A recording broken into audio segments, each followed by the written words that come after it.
Good morning student. तो चलिए, जैसा कि हम लोगों का जो मॉलिक्यूलर बायोलॉजी चल रहा है, तो उस मॉलिक्यूलर बायोलॉजी में हम लोगों ने टीआरएनए और आरआरएनए और एमआरएनए के बारे में हम लोगों ने देखा था। यहां पर जो हम लोग आज टॉपिक स्टार्ट करने वाले हैं वो है जेनेटिक कोड। जेनेटिक कोड को अगर अच्छे से समझना है तो उसके लिए दो चीज का रिलेशन सबसे इंपॉर्टेंट होता है, एक एमआरएनए के बारे में जानने का और दूसरा टीआरएनए के बारे में जानने का। ओके, तो सबसे इंपॉर्टेंट जो पार्ट है इसमें जेनेटिक कोड, यही आखिर हमारे बॉडी के अंदर कौन सा प्रोटीन, कौन सा जीन कौन से प्रोटीन को बनाएगा, ये कैसे पता कर सकते हैं। हम लोग खुद से भी पता कर सकते हैं, लेकिन उसके लिए सबसे पहले हम लोगों को समझना पड़ेगा किसके बारे में, तो जेनेटिक कोड के बारे में। ओके, तो today is our heading is genetic code. Now we have to focus on first of all what is genetic code. तो जेनेटिक कोड का अगर डेफिनेशन की अगर हम बात करें कि जेनेटिक कोड का डेफिनेशन क्या कहता है, तो जेनेटिक कोड एक सीक्वेंस है, रिलेशनशिप है एमिनो एसिड के सीक्वेंस का एक पॉलीपेप्टाइड पे और न्यूक्लियोटाइड के सीक्वेंस का डीएनए और जो एमआरएनए पे होता है। जैसे आप याद करो कि हमने आपको बोला था कि यह समझ लो बेटा कि यह डीएनए है और इस डीएनए के कौन से सीक्वेंस पे, यहां पर मान लीजिए इस तरह से डीएनए का सीक्वेंस है। ओके, ये 5 to सॉरी ये हो गया 3 to 5 इंड, तो ये हो गया 5 to 3 इंड। ओके, तो यहां पर इसका कॉम्प्लीमेंट्री सीक्वेंस होगा। अब अगर मान लो यहां पर A T C C G G A T C, ये सीक्वेंस हमने दे दिया और फिर आपसे हम पूछेंगे कि कौन इस डीएनए के इस सीक्वेंस से 3 to 5 इंड पे यह सीक्वेंस है, तो उससे कौन सा प्रोटीन बन सकता है या कौन सा पॉलीपेप्टाइड चेन बन सकता है, आप दे सकते हैं। ये कब पॉसिबल है, जब आपको मैं यहां पर ये जेनेटिक कोड बता दूं तब, क्योंकि अगर ये सीक्वेंस पता है 3 to 5 इंड का, तो इससे एमआरएनए कौन सा बनेगा आप बता सकते हो। ए का कॉम्प्लीमेंट्री यू, टी का ए, सी का जी, जी सी, उसके बाद सी, उसके बाद यू, ए और जी, बन गया यह एमआरएनए। और इस एमआरएनए पे जो सीक्वेंस आया है, तो जो तीन, ये 3 कंजेक्यूटिव या 3 एडजेसेंट, ये जो स्टार्टिंग के यहां से स्टार्ट होगा, तो यूएजी, this is the genetic code. फिर दूसरा, उसके बाद का जो 3 होगा ये दूसरा जेनेटिक कोड होगा, उसके बाद का ये तीसरा जेनेटिक कोड होगा। तो कौन से जेनेटिक कोड से ये ट्रिपलेट जेनेटिक कोड, जो 3 सीक्वेंस ऑफ नाइट्रोजिनस बेस के 3 सीक्वेंस जो है, जैसे यहां पे ये नाइट्रोजिनस बेस है यूएजी, तो ये तीनों सीक्वेंस आपस में मिलकर के कौन से एमिनो एसिड का कोड देते हैं, इसी चीज को समझने के लिए हम लोग आज यहां पर देखेंगे जेनेटिक कोड। तो सबसे पहले हम लोग देखते हैं कि आखिर जेनेटिक कोड क्या है। तो जेनेटिक कोड को अगर हम लोग डेफिनेशन लिखें कि आखिर जेनेटिक कोड का डेफिनेशन क्या होता है, तो लिखते हैं it is the relation between, it is the relation between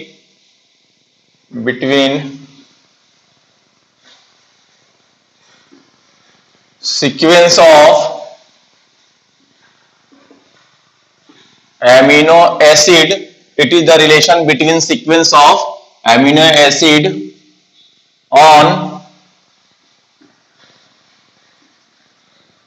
polypeptide. यह एक रिलेशनशिप है किसका, it is the relation between the sequence of amino acid on A polypeptide. एक पॉलीपेप्टाइड पे जो रिलेशन है एमिनो एसिड के सीक्वेंस का, और उसके साथ ही जो न्यूक्लियोटाइड ऑफ डीएनए और एमआरएनए पे है। ओके, साथ ही साथ जो डीएनए और एमआरएनए पे जो सीक्वेंस होता है उसके बारे में भी है। And sequence of nucleotide and sequence of nucleotide on DNA or mRNA is called genetic, और यहां से इट इज हटा दीजिए, तब इज कॉल्ड लिख सकते हैं हम लोग। द रिलेशनशिप बिटवीन, पूरा relationship, the relationship between sequence of amino acid on polypeptide and sequence of nucleotide on DNA. तो वही हम कह रहे थे कि डीएनए पे जो न्यूक्लियोटाइड का क्या सीक्वेंस है और उस सीक्वेंस से कौन सा पॉलीपेप्टाइड बनेगा, यानी कौन से सीक्वेंस के अमीनो एसिड जुड़ करके पॉलीपेप्टाइड चेन बनाएंगे, इसी रिलेशन को समझने को हम लोग कहते हैं जेनेटिक कोड। देखो जेनेटिक कोड पे सबसे पहले एक साइंटिस्ट है जिनका नाम था गैमन, ठीक है। उन्होंने, वह एक फिजिक्स थे, यानी फिजिक्स के प्रोफेसर थे, और उन्होंने ये ट्रिपलेट कोडॉन का कंसेप्ट दिया, जिससे हमें पता चला होता क्या है। डीएनए टोटल एमिनो एसिड कितने हैं? 20 एमिनो एसिड हैं, ओके। और नाइट्रोजिनस बेस कितने हैं डीएनए पे? 4 टाइप्स के हैं, ओके बेटा। अब हम लोग इतना बड़ा अगर डीएनए है तो बहुत सारे पॉसिबिलिटी बन सकते हैं कि आखिर कौन से डीएनए कौन से सीक्वेंस से कौन कौन सा पॉलीपेप्टाइड यानी कौन कौन सा अमीनो एसिड आके जुड़ सकता है। ये अपने आप में बहुत बड़ा कंफ्यूजन का चीज था, और इसी कंफ्यूजन को सॉल्व करने के लिए सबसे पहले जो एक साइंटिस्ट है जिनका नाम था गैमन साहब जो थे वह एक फिजिक्स के प्रोफेसर थे, ठीक है। तो उन्होंने ही एक ये ट्रिपलेट रिलेशन जो है वह दिया। तो George Gammon, a physicist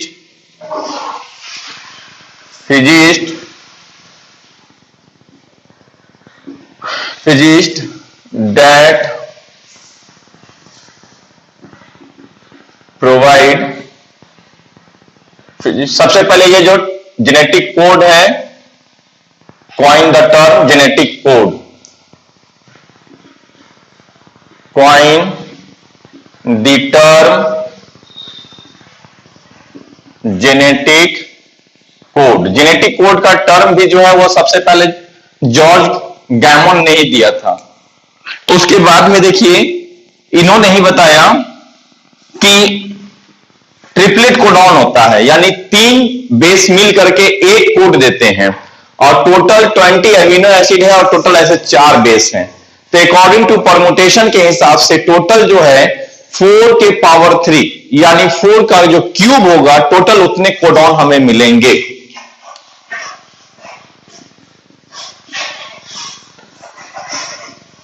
He approached the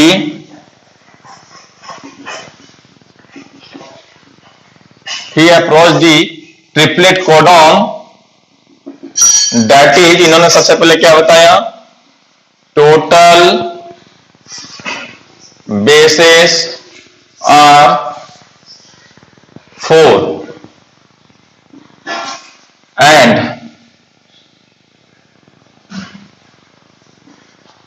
codon have 3 nucleotide.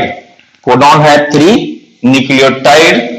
तो इसके हिसाब से फिर तो कहते हैं according to permutation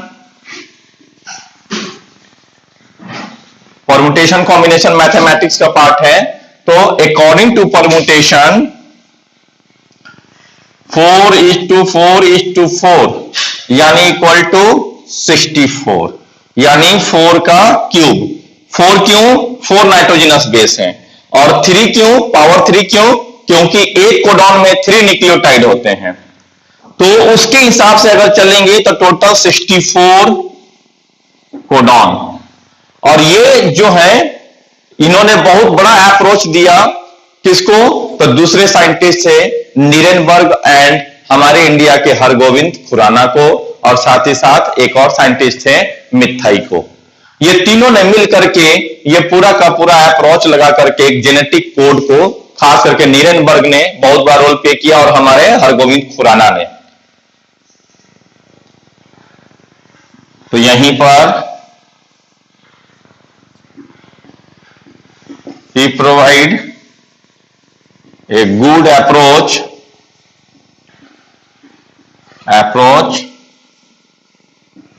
to scientist. फिर उसके बाद में तीन scientist, okay, Nirenberg, Hargobind Khorana and Matthaei, इन तीनों ने मिलकर के फाइनली, और इन दोनों को, नीरेनबर्ग को और हरगोविंद खुराना को 1968 में नोबेल प्राइज मिला। तो they was the Nobel laureate, इन दोनों को बायोलॉजी के फील्ड में इन दोनों को नोबेल प्राइज मिला है। ओके, तो एक है Marshall W Nirenberg, Hargobind Khorana, ये दो साइंटिस्ट, मार्शल डब्ल्यू नीरेनबर्ग, एक दूसरे हो गए हरगोविंद खुराना, और उनके साथ साथ मिथाई, ये तीनों जो हैं,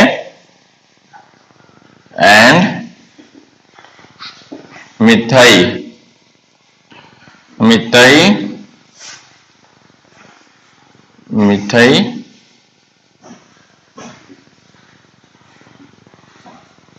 discovered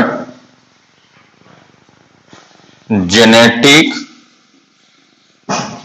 code for amino acid। फिर 1968 Nirenberg and Khorana got Nobel prize. दोनों क्या किए, इन दोनों को नोबेल प्राइज मिला, तो दोनों both are the Nobel laureate. Okay,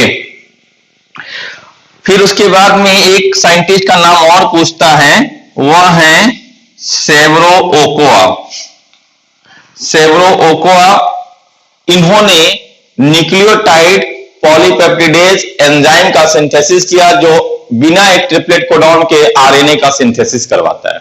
okay, तो इन्हीं की मदद से सबसे पहले एक एमआरएनए बना बिना टेम्पलेट का, यानी बिना डीएनए के टेम्पलेट से इन्होंने इन विवो, ये इन विट्रो क्या किया, आरएनए का सिंथेसिस किया। ठीक है, तो ये लिखेंगे ओकोआ, ये सेवरो ओकोआ क्या डिस्कवर्ड किए, डिस्कवर्ड पॉलीन्यूक्लियोटाइड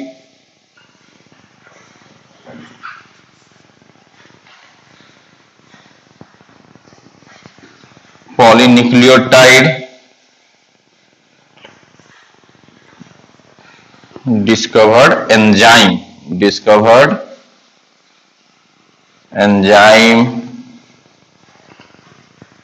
पॉलीन्यूक्लियोटाइड। अब मैं ऊपर लिखता हूं, नहीं तो आपको देखने में दिक्कत हो सकती है, उसके आगे की बातें मैं ऊपर लिख रहा हूं।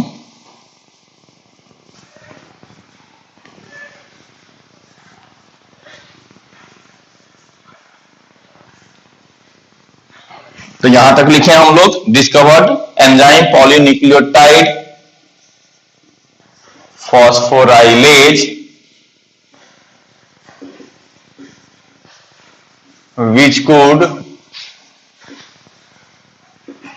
synthesize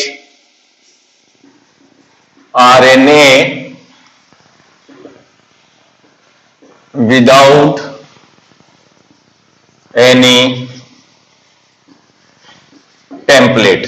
तो बिना किसी डीएनए के टेम्पलेट के डायरेक्ट जो इन्होंने आरएनए का सिंथेसिस करवा लिया, यानी एमआरएनए जो है इन्होंने बना लिया।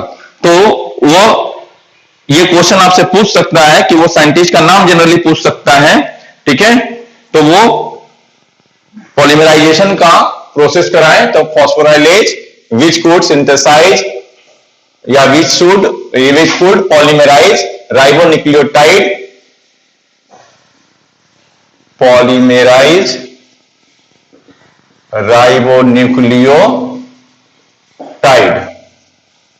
Ribonucleotide of which could polymerize ribonucleotide of RNA without any template। ये हो गया। अब देखिए वो जेनेटिक कोड क्या है, कैसे हम लोग निकालते हैं, कौन सा जेनेटिक कोड कौन सा आपको एमिनो एसिड को कोड करता है, ये बात अब हमें थोड़ा सा देखना है। मेन बात अब स्टार्ट होगी। ये तो बेसिक चीजें हैं। तो तीन ही साइंटिस्ट का नाम आपको याद रखना है। एक साइंटिस्ट नीरेनबर्ग, दूसरा खुराना, सेवरालोको और मिथाई। यही लोगों का नाम आपको बस याद रखना है। ओके, अब उसके बाद में आपको मेन जेनेटिक कोड हम लोग कैसे करते हैं। जेनेटिक कोड से क्वेश्चन आपको, एक बार जेनेटिक कोड आपको याद हो गया तो आप विद इन 10 मिनट, मिनट कहने का मतलब अगर इससे क्वेश्चन आया तो आप विद इन द मिनट उस एमिनो एसिड का नाम लिख सकते हैं। और वो कैसे लिख सकते हैं वो आपको हम सिखाएंगे कि आखिर इसको हम लोग कैसे लिख सकते हैं। ठीक है बहुत इंपॉर्टेंट चीज, बट आपको थोड़ा ध्यान देना पड़ेगा। टोटल 64 हम लोगों को कॉलम बनाने हैं। कितने कोडॉन कितने आ रहे हैं? 64। तो टोटल 64 हम लोगों को इस तरह से कॉलम बनाना है। 1 2 3 and 4। ओके, थोड़ा सा और कम कर लेंगे। ये हो गया 4, 1 2 3 और ये 4।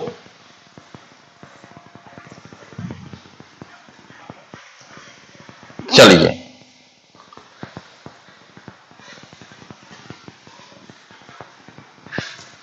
कितने हो गए? 1 2, ये आपको 4 दिखाई दे रहे हैं। ये 4 आपको लेके चलना बनाना है। सबसे पहले ये हो गया 1 2 3 4। अब देखिए, आपको एक चीज सीक्वेंस याद रखना है। क्या? UCAG, बस UCAG का सीक्वेंस में ही आपको सारा काम हो जाएगा। पहले में UCAG, हर जगह इसी का रोल है। कैसे? आइए देखते हैं हम लोग। अब ये 4 कॉलम हुआ, अब 4 रो बनाएंगे।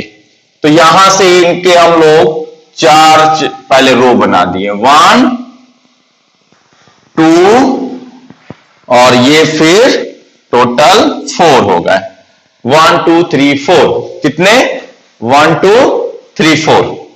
और अब आपको क्या बोले हम सबसे पहले क्या लिखने को? UCAG हो गया, UCAG। अब इधर भी लिख देंगे हम लोग UCAG।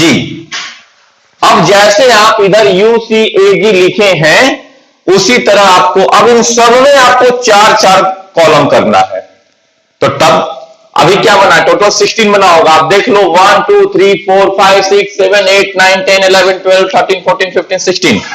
और 16 इंटू 4 करेंगे, यानी 16 इंटू 4 करेंगे इक्वल टू 64। तो अब इन सब में 4 4 डिवाइड करेंगे तभी तो क्या आएगा? टोटल 64। तो चलिए, ये हमारा 1, ये थोड़ा सा ऊपर नीचे हो रहा है, तो बैलेंस करके चलना है। ये हो गया 1, ये हो गया 2 और ये हो गया 4। 1 2 3 4 हो गए। इसी तरह इसमें ये हो गया 1, ये हो गया 2 और ये हो गया 4। फिर ये हो गया 1, ये हो गया 2 और ये हो गया 4, 1 2 3 4। ओके, अब आइए, ये हो गया 1, ये हो गया 2 और ये हो गया 4। तो क्या हो गया 1 2 3 4 सब में आ गया। अब जैसे आप इधर क्या लिखे थे UCAG, उसी तरह आपको इस सब में सामने UCAG लिखना है। कैसे? यहां पर UCAG, ये हो गया, ब्लू वाला लाइन आ गया, यानी अब दूसरा चालू हो रहा है UCAG। फिर थर्ड हो गया UCAG, फिर फोर्थ हो गया UCAG। अब आपका ये पूरा जो है कॉलम ये रेडी हो गया। अब जेनेटिक कोड आप आसानी से कर सकते हैं। ओके, अब इसके आगे हम लोग देखेंगे कैसे जेनेटिक कोड होगा। तो देखिए, अब ये जेनेटिक कोड का क्या क्या कह रहा है। अब लिखना कैसे स्टार्ट करेंगे हम लोग इसको। फर्स्ट लेटर यहां पे क्या है, यानी इसमें सभी में पहले क्या आएगा, फर्स्ट में U आएगा, U U U और U। सेकेंड लेटर क्या है, ये फर्स्ट लेटर है, यह सेकेंड लेटर को इंडिकेट करता है। ओके, और ये वाला जो है वो थर्ड लेटर के लिए है। बुक में ऐसा है नहीं, आपको हम समझाने के लिए यहां पर दे रहे हैं फिर से। यानी ये राइट साइड में जो है ये UCAG, ये फर्स्ट लेटर को इंडिकेट किया, ऊपर वाला जो है वो सेकेंड लेटर को, और लेफ्ट साइड में जो वो थर्ड लेटर को। आखिर कैसे हम चुटकी बजा करके किसी एक एमिनो एसिड के नाम को ये निकाल सकते हैं। पूरा लिखवाने के बाद और एक बार याद होने के बाद आपको विद इन द 30 सेकेंड के अंदर उस एमिनो एसिड का नाम लिखवाएंगे, और वो कैसे होगा वो देखेंगे। ओके, तो फर्स्ट लेटर U, यानी इसमें पहला लेटर U है तो फर्स्ट सब में क्या आ जाएगा U। उसी तरह इसमें सेकेंड लेटर फर्स्ट में क्या है C, तो सब में क्या होगा C C C। Third letter क्या होगा A A A A। इसमें फर्स्ट लेटर क्या होगा G G G G। अब यहां इसमें सभी में सेकेंड लेटर क्या आएगा U आएगा, U U U U U U U U U U U U, सब में U U, क्योंकि सेकेंड लेटर सब में U का U ही आएगा। आपको दिख रहा है सामने में सभी जगह। ओके, अब आइए थर्ड लेटर की बात करते हैं। थर्ड लेटर ये वाला इधर का लेटर हो गया, उधर वाला ऊपर का लेटर हो गया। अब थर्ड लेटर क्या है फर्स्ट, तो यहां पर U, U के बाद C A G, फिर U C A G, फिर U C A G, फिर U C A G। हो गया, 3 लेटर का होता है, ट्रिपलेट कोड मिल गया। अब उसके बाद नेक्स्ट कॉलम में आइए, यहां पर फर्स्ट लेटर उसी तरह से चलेगा। फर्स्ट क्या है U, U U U U, second letter C C C C C। Okay, और third letter U C A G हो गया। फिर इधर आइए, फर्स्ट लेटर क्या है C C C C और ये C। ओके, उसके बाद सेकेंड लेटर क्या है C C C C C, और फिर कर दीजिए U C A G हो गया। फिर आइए, फर्स्ट लेटर क्या है A A A A, second letter C C C C C, और फिर third letter U C A G जो उधर है, यहां देखिए U C A G। उसके बाद फिर इधर में आइए, फर्स्ट लेटर क्या है G, ये first letter G G G G G, उसके बाद C C C C, और फिर U C A G निकल गया। अब आइए, अभी जब फोकस करेंगे हम लोग फिर से उसी तरह। यहां पर ये क्या है फर्स्ट लेटर U, तो सब में U U देना है, U U U। Second letter A A A और A, third letter U C A G, फिर C C C C, फिर A A A और A, फिर U C A। कैसे हो रहा है ये सारा चीज, एक बार अगर ये सीक्वेंस दिमाग में रख लिए, इस तरह से ट्रिक अगर बना लिए, तो आपको कभी भूलना ही नहीं है। आसानी से आप याद रख सकते हैं। ओके, अभी अमीनो एसिड का नाम लिखेंगे कि कौन सा अमीनो एसिड कहां पर होता है, वो थोड़ा एक दो बार आपको याद करना पड़ेगा, बट आप कर सकते हैं। अब आइए, यहां तक हो गया हम लोगों का। उसके बाद फर्स्ट लेटर इधर क्या है, ये ए दिखाई दे रहा है, तो यहां क्या हो जाएगा, ए ए ए ए। उसके बाद ए ए ए ए, फिर यू सी ए जी, फिर जी जी जी जी, और second letter A A A और A, third letter U C A G. अब इधर में आ जाइए, first letter U U U U, फिर जी जी जी जी और यू सी ए जी। उसके बाद सी सी सी सी, फिर जी जी जी जी, फिर उसके बाद यू सी ए जी, फिर आइए ए ए ए ए, उसके बाद जी जी जी जी, यू सी ए जी, फिर उसके बाद जी जी जी जी, फिर वो हो गया U C A G. Oh sorry, second letter यहां पर थोड़ा गड़बड़ हो गया, हाँ फिर से। फर्स्ट लेटर तो जी होगा क्योंकि इधर जी है, और सेकेंड लेटर भी क्या होगा, जी होगा, तो जी जी जी जी, और third letter U C A जी, पूरा 64 हो गया। ये ब्लू वाले कॉलम से समझो कि ये सेपरेट हो रहा है। ओके, अब आइए, कौन सा कॉलम और ब्रैकेट किस एमिनो एसिड के नाम को कोड करता है, ये आपको याद रखना है। पहले इस कॉलम, इसमें चारों जो है, इसको याद रखने के लिए यहां पर हम शॉर्ट में क्या बना दिए हैं, ये नंबरिंग याद रखना बाबू, फर्स्ट सेकेंड और थर्ड। फर्स्ट का मतलब पहला लेटर जो होता है वो फर्स्ट होता है, सेकेंड लेटर जो होता है, यानी यहां पर जो सेकेंड लेटर किसी भी एमिनो एसिड का सेकेंड यानी ऊपर वाला है, ठीक है, तो फर्स्ट लेटर किसको इंडिकेट कर रहा है, कॉलम को, ठीक है। ओके, तो फर्स्ट लेटर इस तरह से इसको, सेकेंड लेटर का मतलब ये बीच वाला ये, तो ये ऊपर से आया है, तो फर्स्ट जो है मतलब ऐसे कहता है रो को, ये फर्स्ट लेटर रो के लिए, सेकेंड लेटर कॉलम के लिए, और थर्ड लेटर ये इधर लेफ्ट साइड के लिए है। अब चलिए, ये नंबरिंग याद रखना भी आगे बहुत काम आने वाला है इसका।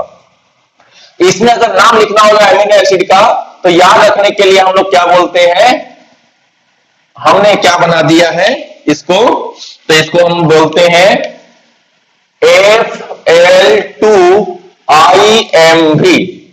एफ का मतलब फिनाइल एलानिन, फिनाइल मतलब एफ से प्रोनाउंसिएशन आता है, इसलिए उसको याद रखने के लिए, नहीं तो पी फॉर प्रोलीन भी होता है और पी फॉर फिनाइल एलानिन, तो पी से प्रोलीन हो सकता है, तो यहां पर एफ से किए हैं। टोटल एमिनो एसिड का नाम तो याद है ना भाई, सबको याद रख लीजिए। अब बोर्ड का साइज इतना बड़ा नहीं कि अभी पूरा 20 एमिनो एसिड का नाम भी हम यहां पर लिख सके, लेकिन रिवीजन करा देंगे। चलिए, तो FL2IMV phenyl alanine, leucine, isoleucine, methionine और वैलिन, ये चार जो है कितने 1 2 3 4 5 एमिनो एसिड इस पूरे के पूरे कॉलम में आ जाएंगे। पहला बात तो ये आप समझ गए। अब इसमें से जो फिनाइल एलानिन है वो क्या है यहां पर, तो ये जो दोनों कोड है, ये जो दोनों, ये और ये किसको कोड करते हैं, फिनाइल एलानिन को, किसको, फिनाइल एलानिन को। और फिनाइल एलानिन के बाद में ये दोनों किसको कोड करते हैं, ये करते हैं ल्यूसीन को। अब समझ में आई बात। अब आई फॉर आइसोल्यूसीन, यानी यहां से लेकर के ये तीन, ये क्या करते हैं किसको, आइसोल्यूसीन। अब क्या बचा, अब यहां पर ये आइसोल्यूसीन, तो उसके बाद ये कौन कौन सा है, तो ये आप देख रहे हैं यहां पर leucine, okay sorry sorry sorry, L for 2 है ना, तो 2 इसमें का और पूरा का पूरा, फिर ये चारों एल से 2 हो जाएगा ना, तो ये भी हो जाएगा ल्यूसीन का। ये पूरा इसमें का इस कॉलम का 2 और इस कॉलम का पूरा 4 ल्यूसीन के लिए। अब आइए यहां पर ल्यूसीन एल से 2 हो गया तो 2 कॉलम को किया, एक इस कॉलम में का 2 लिया, इसमें का पूरा 4 ले लिया। आई फॉर आइसोल्यूसिन, आइसोल्यूसिन यहां से लेकर के यहां तक में पूरा 3 को ले लेगा। ओके सॉरी ये 4 हो जाएगा ना, फिर ये यहां तक को ले लेगा 1 2 3, तो ये क्या हो जाएगा, ये हो गया बेटा आइसो ल्यूसीन। और उसके बाद AUG सिंगल है, ये होता है मैथियोनिन। और मैथियोनिन स्टार्ट कोडॉन होता है। क्या होता है, स्टार्ट। किसी कहीं पर भी अगर पॉलीपेप्टाइड बनना है तो उसका जनरली स्टार्ट कोडॉन यानी वो मैथियोनिन से चालू होता है, तो इसको याद रखेंगे। अभी हम लिखा देंगे आपको। अब लास्ट क्या बचा, वी फॉर होता है आपका वैलिन। तो ये चारों जो है वो किसके लिए हैं, ये चारों वैलिन के लिए हैं। अब आप देखो Fl2IMV, F से ये फिनाइलएलानिन, L से leucine, I for isoleucine, M for methionine और V फॉर वैलिन हो गया।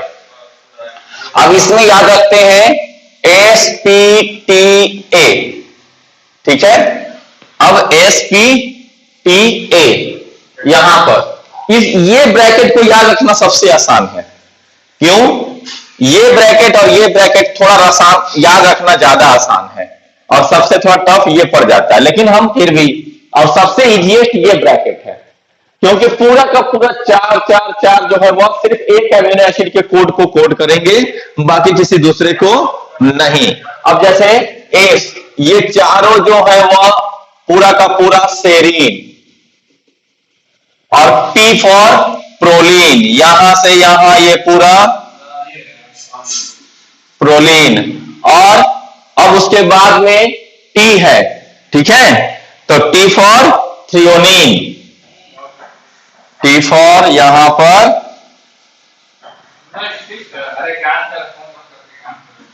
थ्रियोनिन। अब उसके बाद में ये लास्ट नीचे 4 बचा, तो नीचे का लास्ट जो है वो A, और A फॉर एलानिन,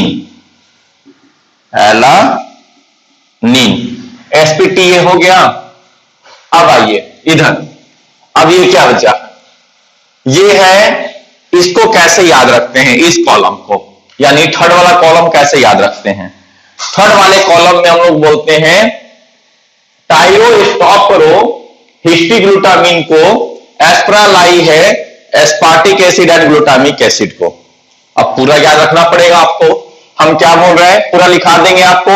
इसके लिए ये अगर फर्स्ट है फर्स्ट कॉलम, ये सेकंड कॉलम, ये थर्ड कॉलम और ये फोर्थ कॉलम।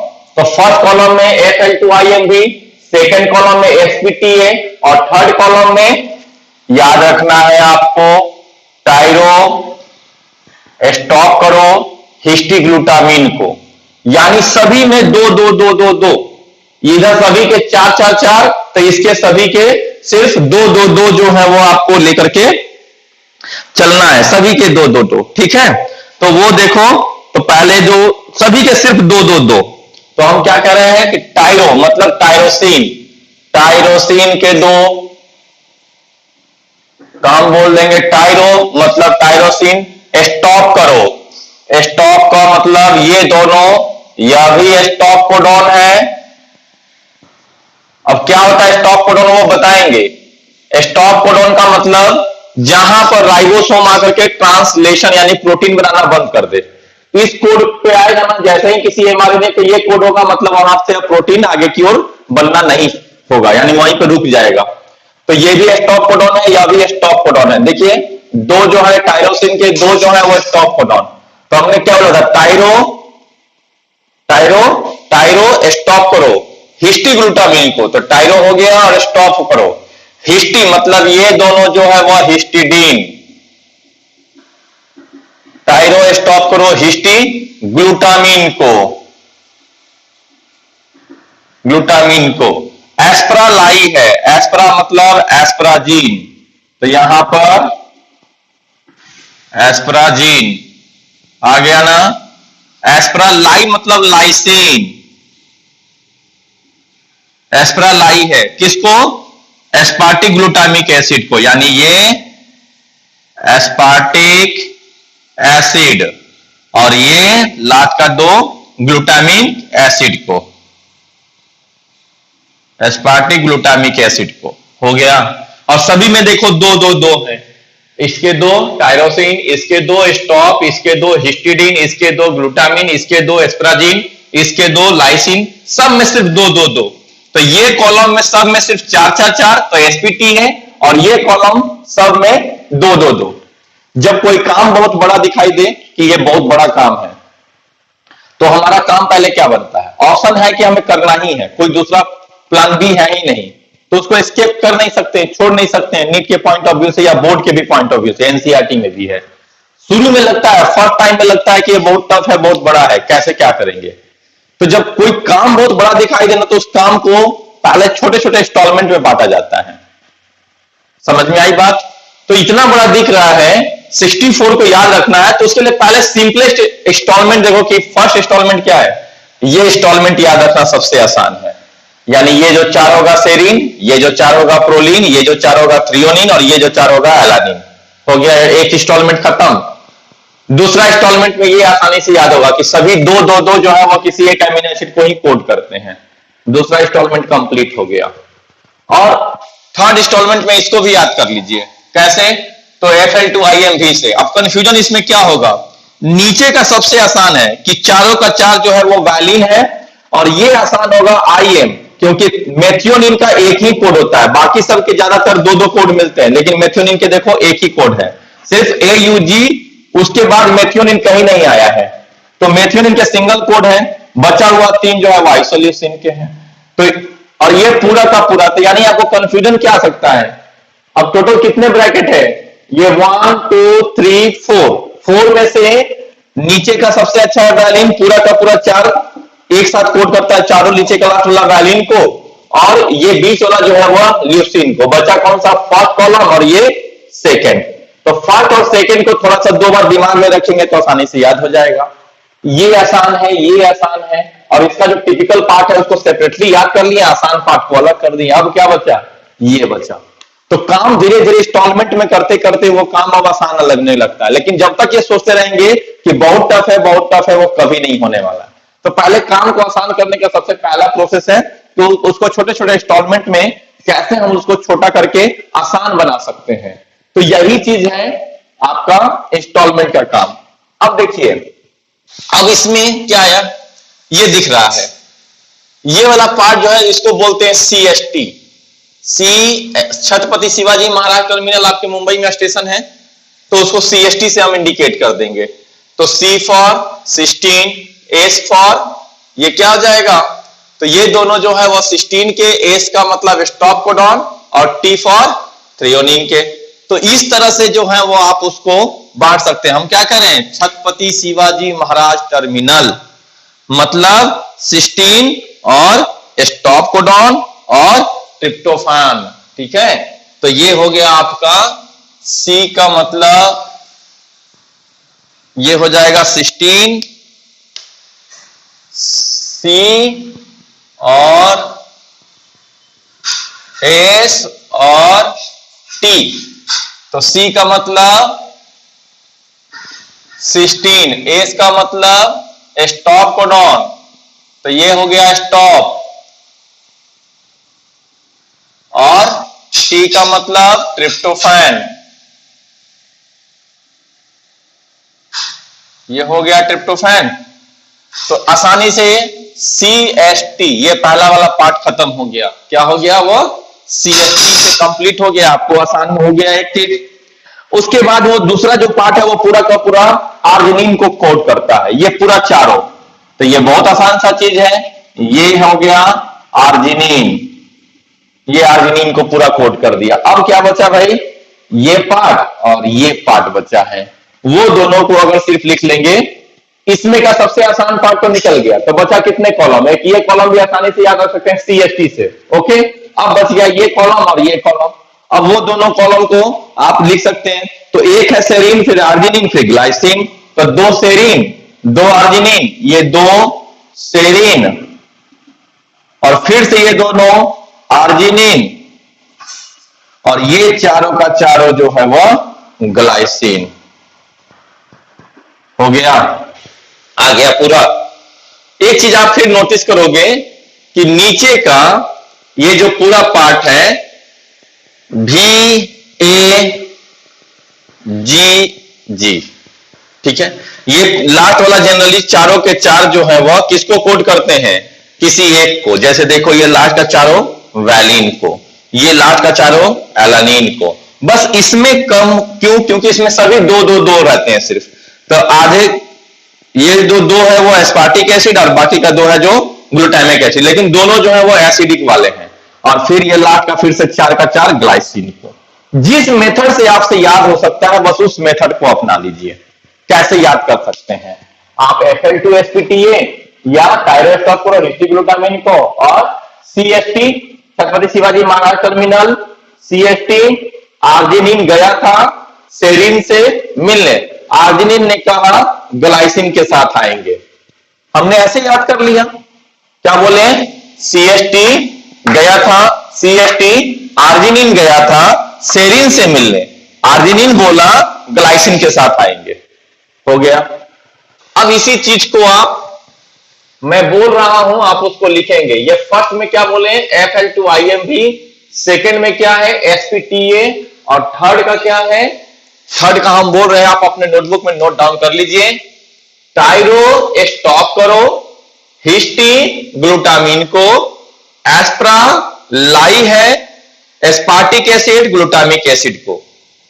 क्या बोल दिया हमने, टायरो स्टॉप करो हिस्टी ग्लूटामिन को, एस्प्रा लाई है एस्पार्टिक एसिड ग्लूटामिक एसिड को।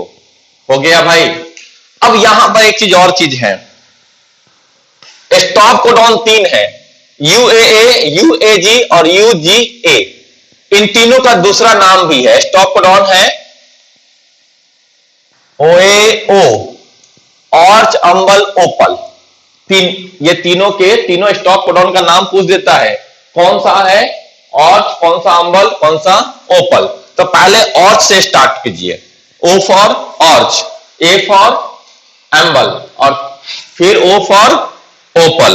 ओके, तो ये आपको जो है वो याद रखना पड़ेगा।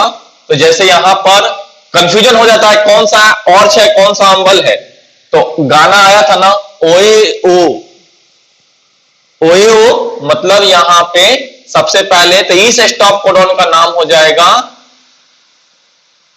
ऑर्च, इसका नाम हो जाएगा अम्बल और इसका नाम हो जाएगा ओपल। ऑर्च, एम्बल, ओपल, ये काफी इंपॉर्टेंट है, ये आपको याद रखना होगा। यह भी स्टॉप कोडॉन है, यह भी स्टॉप कोडॉन है, तो इस स्टॉप कोडॉन का दूसरा नाम है ऑर्च, इसका नाम है अम्बल, इसका नाम है ओपल। ऑर्च, अम्बल और ओपल, ये तीनों बहुत पूछता है, तो ये आपको याद रखना पड़ेगा। ऑर्च, अम्बल, अम्बिल, अम्बिल, हाँ, ऑर्च, अम्बल, ओपल, AMBEL, ORCHE और OPAL, ओपल। ये पूरा का पूरा यहां पर अब आपको एक बार मिल गया है। इसके साथ साथ अब इसको हम बता चुके हैं कि कैसे याद रखना है। ओके, कैसे याद रखना है ये बात आपको हम बता चुके हैं। फिर भी आप लिखने के लिए आप लिख सकते हैं क्या क्या, तो हम क्या बताएं, CST, ठीक है, CST आर्जिनिन गया सेरीन से मिलने, आर्जिनिन ग्लाइसिन के साथ आया। कुछ भी बना के लिख लीजिए जो आपको हमेशा याद रहे। अब यहां पर ये पूरी बातें आ गई हैं, पूरा का पूरा जेनेटिक कोड समझ गए।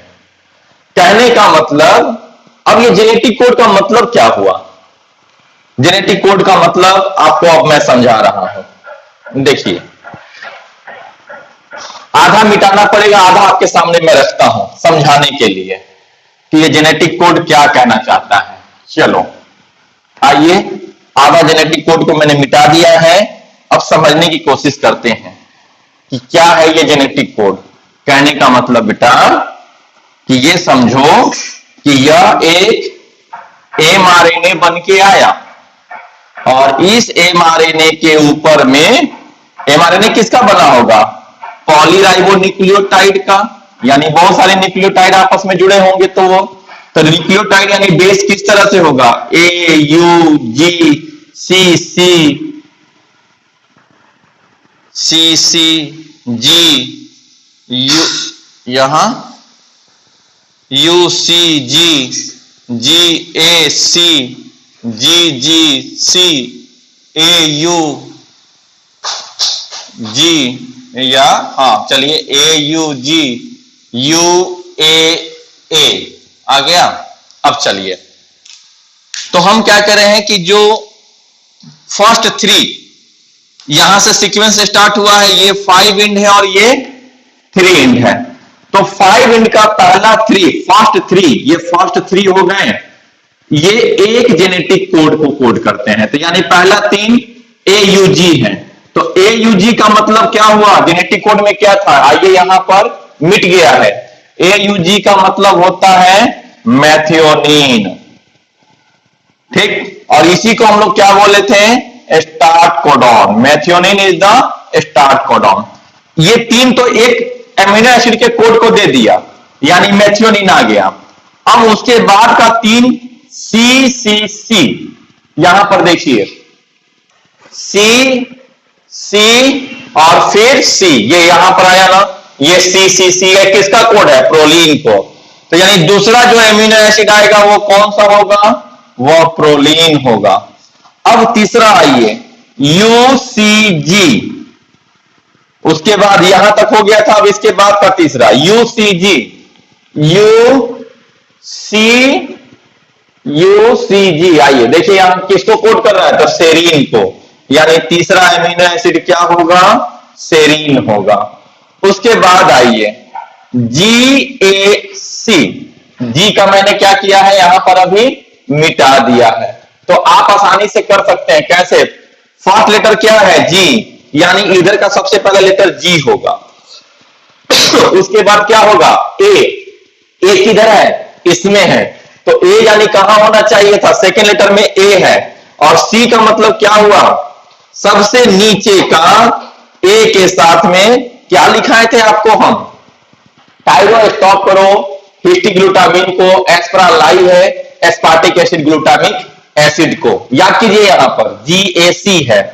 तो यहां पर ये इसके बाद तो जी यानी का मतलब सबसे इधर का आएगा। कैसे? UCA और G आ गया। तो पहला लेटर क्या है? हम आपको बोले थे कि फर्स्ट लेटर इधर के कॉलम को इंडिकेट करता है। तो G फर्स्ट है, तो यानी जब भी होगा तो पहला लेटर G है तो ये इधर वाले में रहेगा। उसके बाद सेकेंड लेटर A है, तो सेकेंड लेटर क्या करता है? ऊपर वाले को इंडिकेट करता है, यानी सबके सेकेंड लेटर में AA आया है। और उसके बाद लास्ट में क्या है? UCAG, तो यानी CG के पहले फाइनली क्या बन गया? तो एस्पार्टिक एसिड, क्योंकि आपको पता है लास्ट में एस्पार्टिक एसिड ही आता है, तो ये एस्पार्टिक एसिड का कोड है GSC। अब ये सभी आपस में जुड़ करके क्या कर लेंगे? पॉलीपेप्टाइड चेन को बना लेंगे। यानी methionine, proline, serine, aspartic acid, इसके आगे जो भी और एमिनो एसिड का कोड आएगा सब आपस में धीरे धीरे जुड़ते जुड़ते, और इनको जोड़ने का काम कहां होगा? राइबोसोम पे। ये सब ट्रांसलेशन में हम लोग देखेंगे। और टीआरएनए, आपको क्या बोले थे कि टीआरएनए लगभग 64 यानी ओवर 100 टाइप्स के टीआरएनए होते हैं। क्यों? हर 64 तो कोडॉन है और उससे ज्यादा टाइप के टीआरएनए होते हैं। तो जिस कोडॉन पे, यानी ये कोडॉन है, दिस इज कोडॉन। अब जिस टीआरएनए के पास ये जो बेटा टीआरएनए है, अब यहां मिटा के आपको दिखा रहे हैं। अब आप समझ चुके होंगे। पहले आपको जेनेटिक कोड को याद रखना होगा।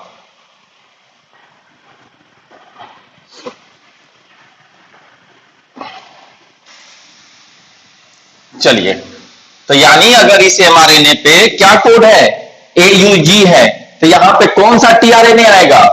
AUG है। इसका मतलब है कि यहां पे जो पहला टीआरएनए आएगा वो कैसा आएगा? तो वो जो टीआरएनए होगा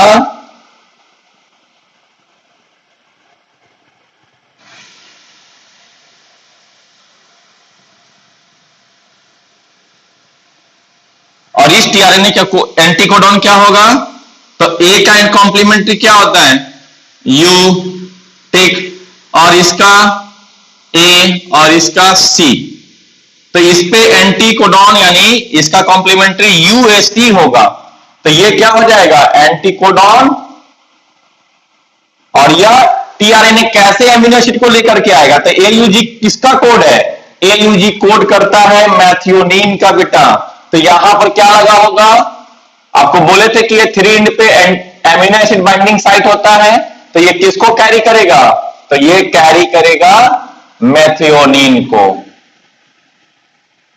ये टीआरएनए। अब मान लो कि ये किसको कैरी कर रहा था, सीसीजी, जो भी एमिनो एसिड को कैरी कर रहा था।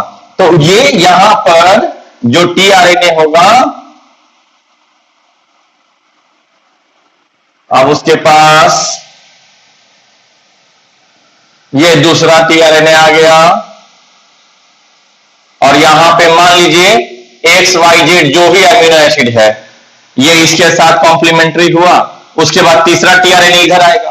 तो जब ये टीआरएनए और ये टीआरएनए आया, तो इन दोनों में बॉन्ड बनेगा, इस एमिनो एसिड में और इस एमिनो एसिड में। जब बॉन्ड बन जाएगा, तो ये एमिनो एसिड जुड़ गया इसके साथ, और ये टीआरएनए अब अनलोडेड हो गया, तो ये इसका रोल खत्म, तो ये यहां से निकल जाएगा, अब आगे की ओर बढ़ जाएगा। तो एमिनो एसिड और ये मैथियोनिन यानी वाई एमिनो एसिड और एक्स एमिनो एसिड अब आपस में जुड़ के बॉन्ड बना लिए। उसी तरह ये जो तीसरा आएगा वो उसके साथ जुड़ेगा, तो बढ़ते बढ़ते प्रोटीन का सिंथेसिस हो जाएगा। अब ये पूरा का चीज आपको दोबारा जब हम बोलते हैं, तो इसका मतलब ये नहीं कि अभी समझने की कोशिश नहीं करता या करना है, या दिमाग पे लोड नहीं लेना है, ऐसा भी कुछ नहीं होता है। आपको लोड लेना है, जितना जल्दी किसी चीज को समझ लेंगे। हम लोग हमेशा, हमारी आदत होती है खासकर के बच्चों में कि ठीक है ना, अभी आगे सर दोबारा बताएंगे, तो उस समय समझने की कोशिश करेंगे। जिस दिन आप में ये टेंडेंसी आती चली गई, आप समझो कि आपने अपने एनर्जी को कम कर दिया है, आप उतना रिजल्ट से दूर जा रहे हैं। ऐसा आपको नहीं करना है। वैसे भी आधी एनर्जी आपको घर पे रहते रहते खत्म हो गई होगी, लेकिन ऐसा नहीं करना है। इसी को कहते हैं आपदा में अवसर। हमारे माननीय प्रधानमंत्री जी, आपदा में अवसर का मतलब यही है। हम इसी चीज को रोते रहे कि प्रॉब्लम है, तो उसका कोई सोल्यूशन तो है नहीं। तो सोल्यूशन क्या है भाई, आप इसी में अच्छे से पढ़ाई करके रिजल्ट निकाल सकते हैं। तो ये सॉल्यूशन है। आपदा में अवसर का मतलब यही होता है कि सिचुएशन जो भी हो, उसमें क्या कर सकते हैं, पॉजिटिविटी, यानी अब उसमें बेस्ट ऑफ द बेस्ट क्या ऑप्शन है हमारे पास, ज्यादा से ज्यादा टाइम मिल रहा है पढ़ाई करने का। तो इसीलिए जितना ज्यादा हो सके इसको समझने की कोशिश कीजिए। अब आपको एक क्वेश्चन हम दे रहे हैं, आपको हमें बताना है कि इससे कौन सा प्रोटीन का सिंथेसिस होगा। आपका क्वेश्चन है कि एक डीएनए है, ये डीएनए पे 3 to 5 एंड यह सीक्वेंस है, ओके, यह डबल स्टैंडर्ड डीएनए हो गया।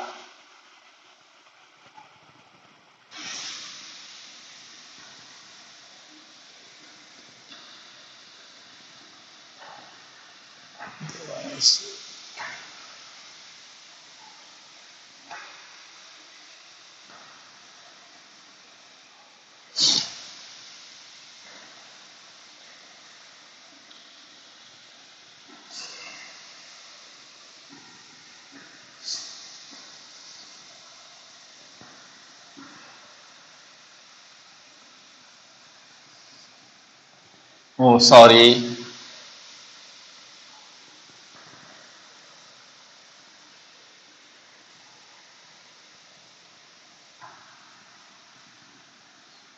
यह एमिनो, ये एक डीएनए का सीक्वेंस है। अब इससे बनने वाले एमिनो एसिड कौन कौन से होंगे, ये आपका क्वेश्चन है। जिन लोगों से बने वो मुझे आंसर भेजिएगा, हम देखेंगे किसका किसका करेक्ट आंसर आ रहा है। ओके, तो चलिए अब बाकी की चीजें जो है हम लोग अब नेक्स्ट क्लास में करेंगे, देखेंगे इसके बाद। अभी जेनेटिक कोड में आपको बहुत सारी चीजें बताना बाकी है।